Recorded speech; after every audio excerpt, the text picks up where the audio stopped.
này mờ này á nhưng to mờ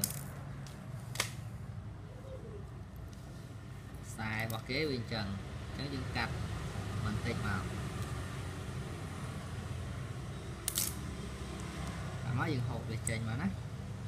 một trên những phần loạt đi vào đấy nhưng là soi môi bên đang chành là soi môi tránh hay dân vô các bà con và phải qua hết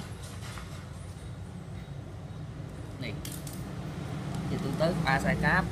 đưa tay từ mẹ nè chẳng như vô nắng đào trô mặt nông nè theo mấy dân qua hành đi mờ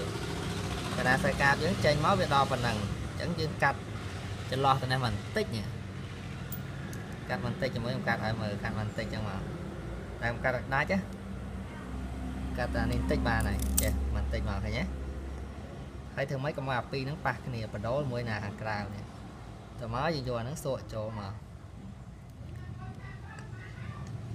nè nó bị sội cho thấy đến chọc đám mua là sai năng mà mua về trâu là mà mua tay mình trâu té ra được cam rồi còn năng rừng nè nè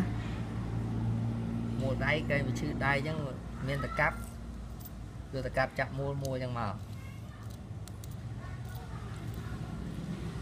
cái tờ mua về chẳng quá nè chất trôi chất đo rồi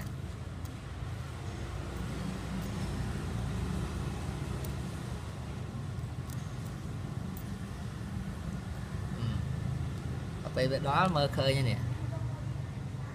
vào đâu không ấy về trên sama rồi nhé chẳng dừng mơ hàng cào đấy cắt bằng tích mà ở về so liền trên mình tích vì cái này nữa đầm bay dân vô các ba nè thì từ đó mua cho trời tại mình là các ba đi tết nè và camera nó nguyên than xền để dân mua là chọp chẳng hái cho scott máu rôm về chết máu bà này nè scott rôm mà chết vào còn bao về rồi chết chẳng má hay dân nó tự đáo chỗ các ba đi o bao giờ